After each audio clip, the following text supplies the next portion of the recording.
build something insane is deep insecurity turned into fuel, or deep levels of confidence turned into fuel. On that point of confidence, you said your mother gave you your confidence. Yes. Earlier on, you said she gave you your sense of sort of self-responsibility. Yes. But I've also heard you say that she's responsible for your confidence. And then another thing, the market. Here are the two things I want to go extra level to watch out for. In confidence building, too many people go too far and they go into that 8th place trophy delusional place, and then kids don't believe you. I'm going to be very transparent. I've already sensed that with one of my children where they're calling my bluff on it. I'm like, fuck, it's true. Like, I played AJ much harder in every sport than I'm playing Xander. That's the facts. And so I'm already adjusting my damn self. Xander's your child? Yes. Your boy. So one, it's don't let it be delusional. The whole you can be anything. You can do anything you want. You can be anything you want. You just might not be the best at it or great at it. You can be a musician. It doesn't mean that you're going to be a financially successful enough musician to pay for your household. Or if you want to be, you can. You're just going to have to live humbly and live your passion, which I think is going to be the conversation in 100 years. I believe the evolution of you and I, and a lot of people listening, is a lot more people making $61,000 a year doing exactly what has them on fire and living, this is a big part, and living within the means of that 61,000. But that's a different conversation for a different day. So number one, watch out for delusion. Number two, you can't be the only source of positive reinforcement. Had I never gone outside and my mother did everything she did, I don't think I am who I am. The other part that made me was ringing doorbells and having 81 people say, no, kid, I don't want you to wash my car. And having 6 of them say, yes, kid, I do want you to wash my car for $5. I think what also made me was standing on a lemonade stand for months in my life, 2 days here, 3 days here, 5 days here, months of my life from 6 to 13, and watching 99.9% of the cars drive by my stand and not react to my great steins and not stop and buy my lemonade. I think what made me was 100 out of 105 people said no to shoveling snow. What made me was I had a baseball card table and I watched 100 people walk by and not want to buy anything from me, even though I had good stickers and good cards, and won. The market made me. All those no's became enjoyable. It's the yes that acts as the evidence, though. So it's the person coming along in the 1 in 100 buying the lemonade that makes a young Garry or a young me go, do you know what? I can sell lemonade. 100%. There's a part of me now that wants me not to buy the Jets more than buy the Jets. I've seen this evolution. Because I want to show the world how pumped I'm going to be for Sarah McGee who bought it. And this is a brain fuck. But I lived my whole life saying, if I can show kids that you can go from not being able to afford a fucking jersey to buying the whole team, I can help. Now I'm starting to believe when I show the grace and happiness for someone else's accomplishment at the expense of my lifelong dream, and teach people that it was the great enjoyment to try it, that I can have a bigger impact than showing that you can do it. That's winning in a different way, though. In a very different way. And that's what happened with me with winning and losing. As long as you come from a place of humility and understand that ego kills people. Yes, we have some luxury of mindset and communication, but for me, I don't think people should listen to me.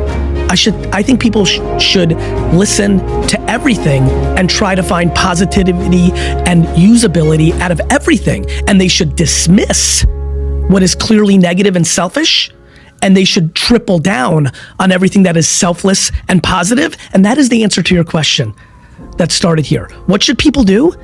They should be very, very focused on trying to do the following. Lean in dramatically more to things that are positive. Your grandfather, podcasts, Upworthy.com.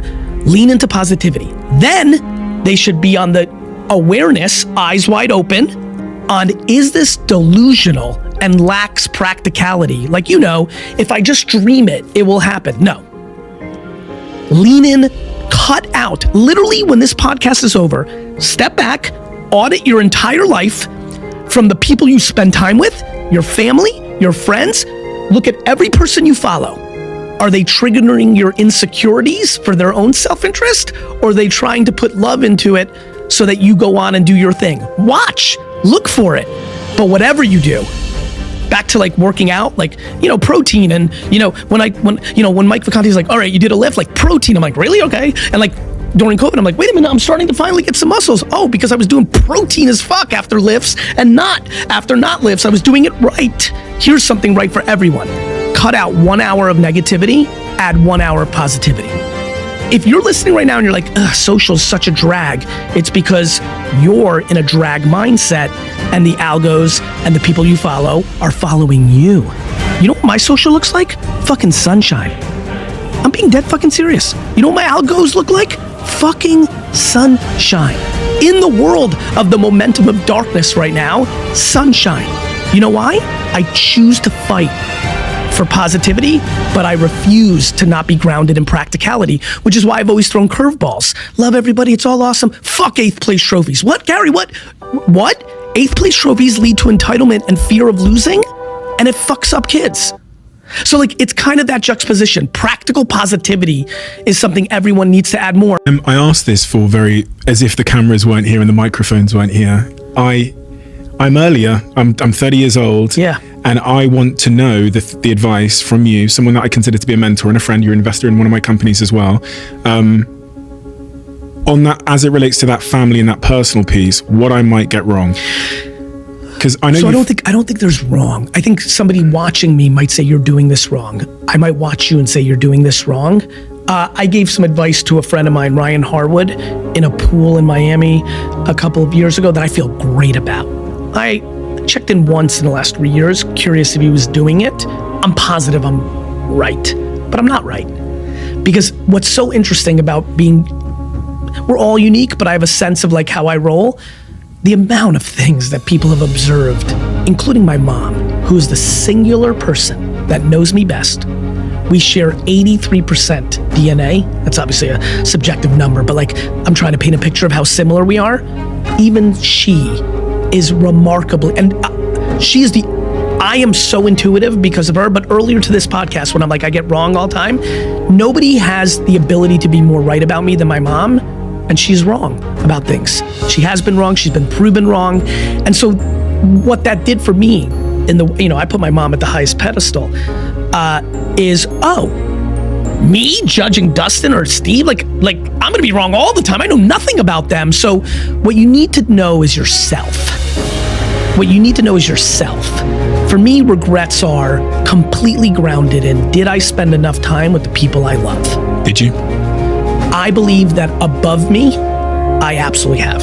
If I'm hurt by midnight as I close my eyes, and then the first thing I do when I close those eyes, and the first thing I do when I open those eyes, I say to myself, okay, the world, all 8 billion people have decided to go on social media and say, actually, I'm a piece of shit. Is that better or worse than my parents dying in a car crash right now on the way to the airport? I'd much rather have all 8 billion people go on social media right now and say I suck than that to happen. Thus, I can't be upset about this in a real way. There's bigger problems. There's bigger problems. Photos here of you as this young man. I was going through all of these pictures and I was reading how you've described her, especially in recent years. This was my favorite picture here of you and your... in Russia. Yeah. I've never seen you get emotional on stage before, other than when you talked about the profound influence she's had on you. So if this were, God forbid, the last day you had on earth to send a message to your mother, what exactly would you say? You did it. She just really wanted to be the best mother because she didn't have one. I would just say she did it.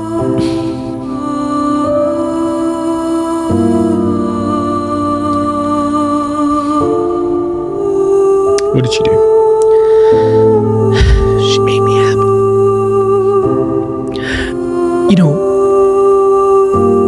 I want to make everybody happy. And it's because I'm aware that she did a better job making me happy than I've ever seen about anybody and anywhere about anything. And I just feel like if I don't do that, given that I was given the gift of gab, if I don't scale that, if I don't help the The biggest thing I can do for her is scale what she did for me. We're human beings. I love them. For example, back to being a little transparent, I'm a little weird with animals. I have a little bit of a level of resentment towards animals. This is something my inner circle knows.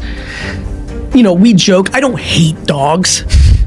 I do hate that humans default into loving dogs with all their heart and don't do that to each other. I struggle with that. I got so damn lucky, Steve. I came out the womb. My mom talks about this a lot. You know, who I was in the playground at 3 years old when we first moved to America, like immediately running to all the 80-year-olds and schmoozing with them. You're fucking 4.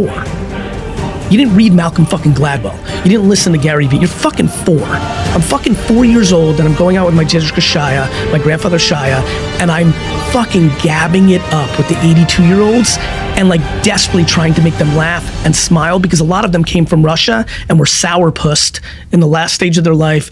America was fucked up when we all got here. It was a real recession in the Carter years. Queens was fucking Queens back then, not like it is now. Like it was fucking, and like I had a deep need to make these 85-year-olds smile for a second because they weren't smiling the rest of the day. It's who the fuck I am. What do you want your tombstone to read about you? He gave more than he took. It's very clear to me. It's been there for a long time in my head. Listen, I have a lot of dreams and hopes for myself. We need to teach people that's okay. That doesn't make you bad. That makes you awesome. But if you can balance that with also giving just a little bit more, in whatever that means. And for me, it's communication and perspective. I'll donate plenty of money, but that's easy. A lot of people do that are lucky enough to be good enough at that. I gave more than I took. I believe in that. You've certainly given me much more than you've ever taken. So thank you for that, Garry. I appreciate you. And it's an honor to spend some time with you. Thank you, my friend.